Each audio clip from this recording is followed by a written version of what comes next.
GPT 4.1 est-il meilleur que ses concurrents?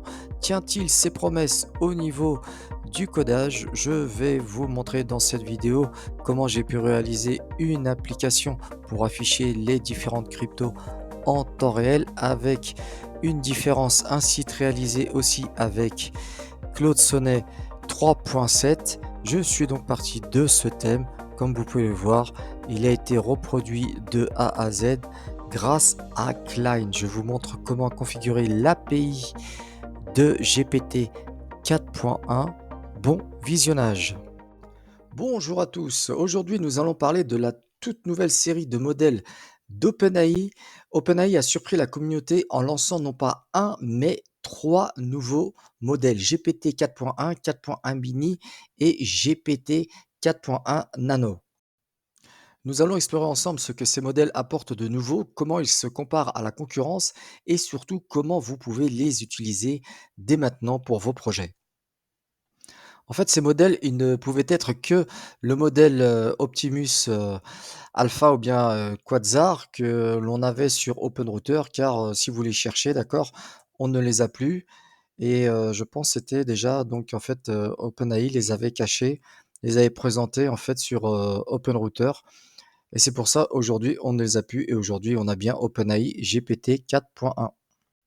Alors pour la comparaison au niveau de ces 3 modèles, donc GPT 4.1 est bien sûr le plus intelligent, il sera surtout utilisé au niveau du codage, mais ce n'est pas le plus rapide c'est 4.1 nano.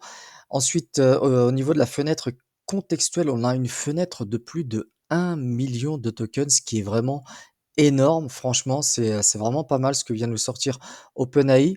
Alors au niveau du prix, on peut dire que GPT 4.1 est plus cher que, ses confrères, d'accord? Plus de dollars en input et 8 en output. Le moins cher est bien sûr 4.1 nano, 10 centimes de dollars en input et 40 centimes de dollars en output. Alors, dans quel cas utiliser GPT 4.1 ou bien Mini ou bien Nano? Donc, GPT 4.1, il faudra plus l'utiliser pour les tâches nécessitant la plus haute qualité, comme par exemple pour le codage, d'accord?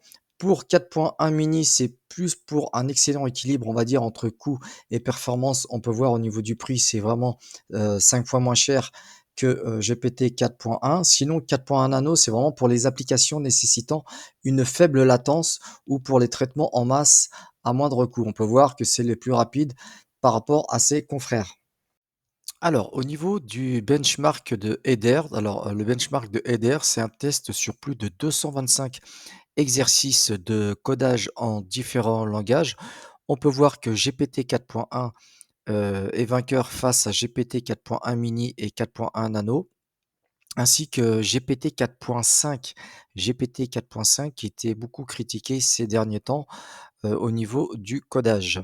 Donc sur ce tableau, on a une comparaison avec d'autres modèles. Ici, GPT 4.1, on peut voir au niveau du raisonnement, il est moins bien meilleur que Claude 3.7 Sonnet et que Gemini 2.5 Pro expérimental. Au niveau du codage, il est quasiment à égalité avec Claude 3.7 Sonnet, d'accord, mais il est inférieur à Gemini 2.5 Pro et au niveau des mathématiques, il est donc moins performant que Gemini 2.5 Pro et aussi Claude 3.7 Sonnet. Alors, comment faire pour avoir donc l'API de GitHub 4.1? Vous pouvez aller sur le GitHub Marketplace de Microsoft, d'accord? Je mettrai le lien sous cette vidéo. Donc, vous pouvez tester celle-ci en cliquant ici sur utiliser ce modèle et récupérer la clé gratuitement. Voilà la première solution. La deuxième solution, c'est de se rendre sur Requesty. Il vous offre 1 $ et donc vous allez sélectionner donc GPT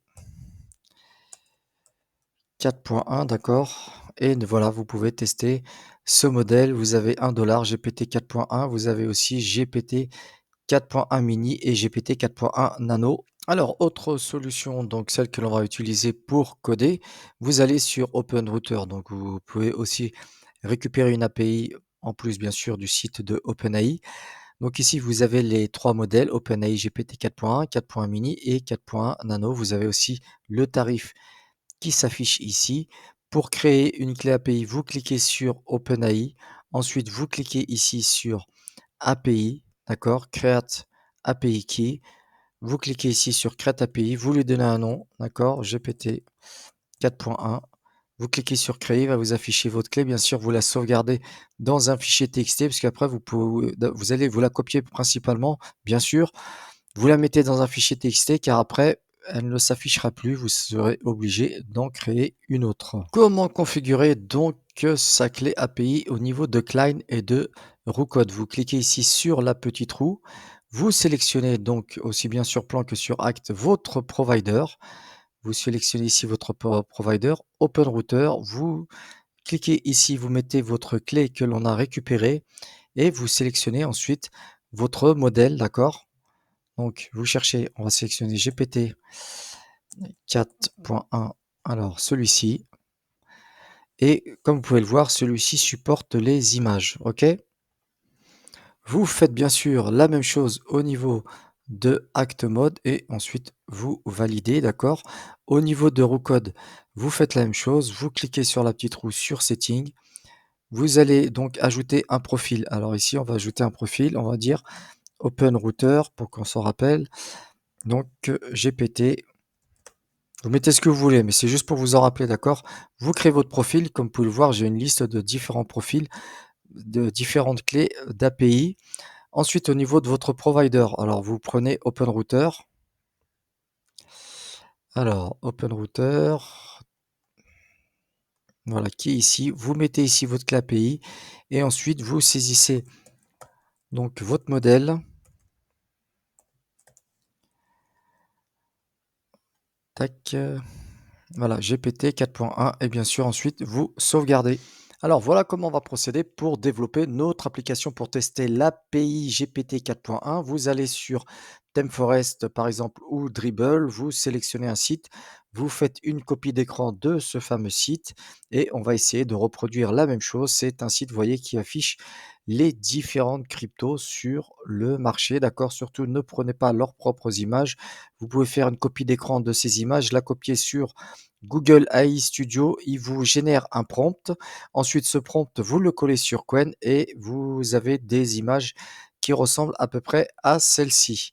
D'accord? Donc maintenant, on va tester GPT et aussi on va le comparer avec d'autres modèles. Alors, voici l'image donc du site que j'ai copié sur ThemeForest. Je l'ai inséré ici au niveau de VS Code en utilisant Cline et comme vous pouvez voir en bas à droite, Open Router API GPT 4.1.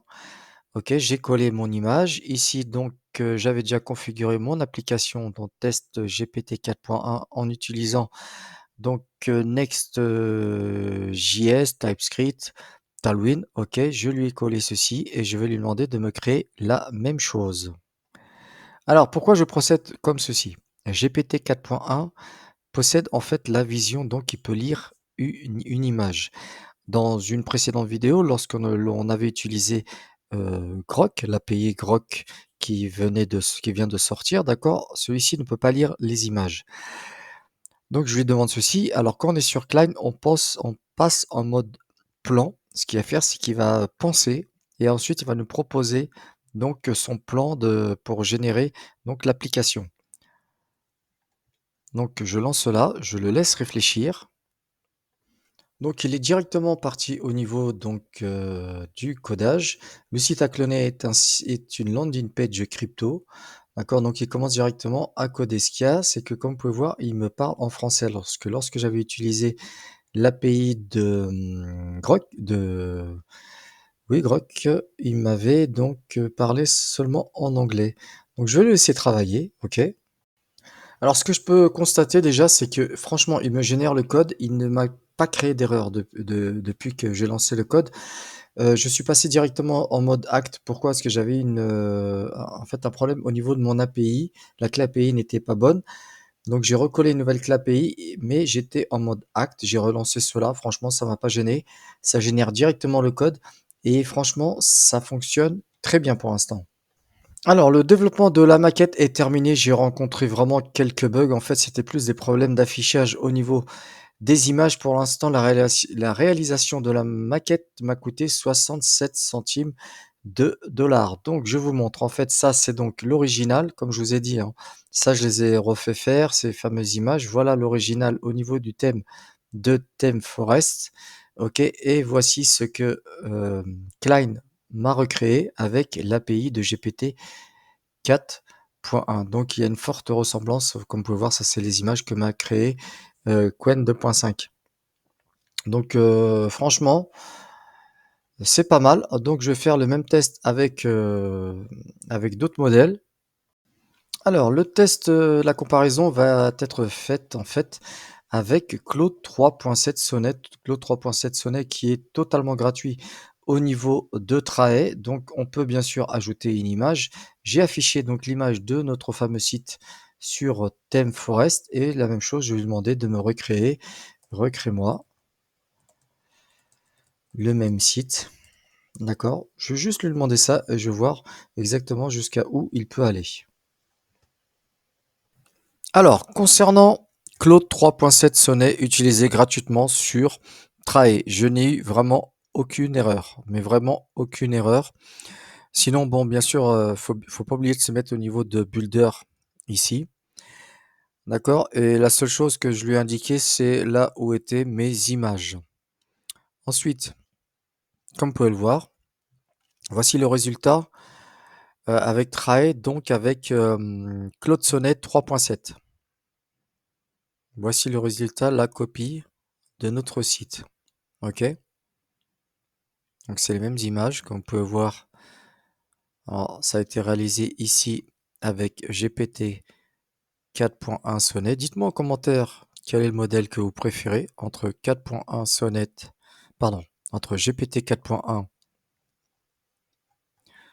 ou bien ici avec Claude 3.7 Sonnet.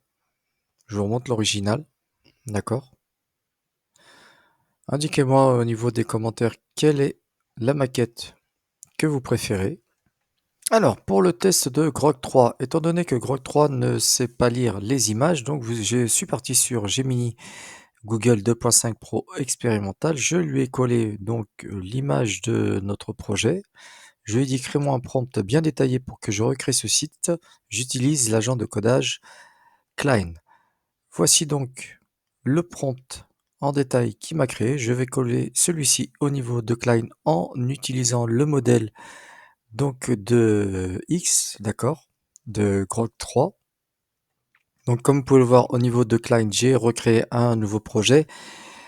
J'utilise Klein, donc j'utilise bien comme vous pouvez voir XAI Grok 3 Beta. Dans une vidéo récente, je vous ai montré comment avoir donc 150 dollars de crédit gratuit donc tous les mois au niveau de Grok 3. Bien sûr, faut partager son code avec Twitter pour qu'ils puissent bien sûr faire travailler leur modèle. Donc en chargeant seulement de 5 euros, vous avez droit à 150 dollars. Et comme on peut voir, on ne peut pas coller d'image avec Grok 3. Ce que je vais faire, donc je reste en mode plan. Je vais donc coller tout mon prompt. OK. Donc bien sûr, je retire ces formules de politesse. D'accord. Hop. Alors ça de même. Voilà, c'est vraiment le détail que m'a généré donc Google concernant l'image. On va voir si ou non il va nous recréer la même chose. Alors pour Grok 3, franchement, depuis tout à l'heure, il galère. Alors c'est juste pour l'ouverture et la fermeture de simple div. Donc franchement, vous voyez, et c'est vraiment, il a vraiment du mal, hein. Il répète l'opération plusieurs fois, alors qu'hier j'ai testé Grok 3 aussi pour des projets perso, ça fonctionnait très très très bien. Je sais pas ce qu'il est aujourd'hui, pour l'instant, c'est juste pour une simple maquette, hein. Je rencontre énormément d'erreurs. Alors, afin de tester un peu plus loin, donc notre fameuse API de GPT 4.1, ce que je vais faire, donc au niveau de notre maquette que nous avons réalisée, je voudrais avoir les données réelles au niveau des crypto-monnaies.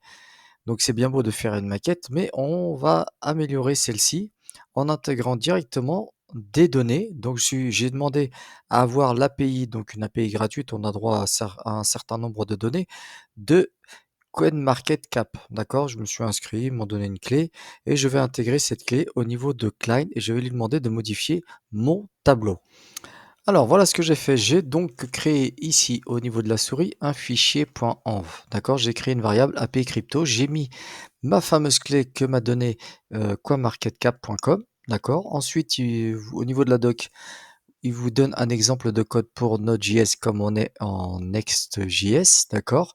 Donc je lui dis j'utilise l'API de CoinMarketCap. Voici le code du site, exemple. Donc voilà, ici je mets bien ma clé API crypto. Je lui fais référence au fameux code, là c'est écrit en dur, comme on est au niveau de notre maquette, donc de cette partie-là. Je vais lui dire d'intégrer les valeurs en réel qu'il y a sur le marché de la crypto. Alors j'ai eu une petite erreur tout à l'heure, en fait c'était une simple erreur du fait que j'étais pas sur le bon modèle. Donc je relance cela en mettant bien sûr GPT 4.1. Alors, juste pour info, il m'a proposé d'utiliser getServerSideProps et on est en Next.js, on n'utilise plus. Donc, getServerSideProps. Il m'a dit merci pour la précision. Alors, je ne sais pas comment ça a été entraîné au niveau de leur modèle. Et ensuite, il me propose un fameux plan. Il va me créer un serveur component. D'accord. Et je vais lui dire de passer en mode act. Pareil, j'ai une petite erreur parce qu'il n'était pas positionné sur GPT 4.1. L'intégration de l'API de CoinMarketCap.com au niveau de notre application s'est bien passée. Comme vous pouvez le voir, il utilise bien ma clé donc, que j'ai enregistrée au niveau de mon fichier .env. L'application m'a coûté 1,88 $ exactement, la maquette plus l'appel de l'API, l'intégration de l'API.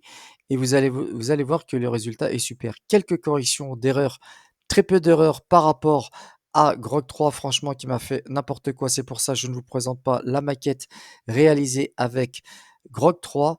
La maquette réalisée avec Claude 3.7 sonnait excellent, très bien, aucun bug. Pour moi, c'est lui le gagnant au niveau du test. Il faut dire ce qui est. Sinon, voilà, là, c'est vraiment les données en réel. Alors là, on est vraiment sur le site réalisé avec GPT 4.1 et on a vraiment les données en réel par rapport au marché réel, CoinMarketCap, comme vous pouvez voir. Après, il y a un léger décalage du fait que c'est une API donc totalement gratuite. Vous avez vu que ça a pu changer. On a un léger décalage de quelques secondes, je pense, mais franchement, très bien. Très bien, idem au niveau des données, je lui ai demandé de m'afficher mes différentes données à ce niveau. Dites-moi ce que vous en pensez.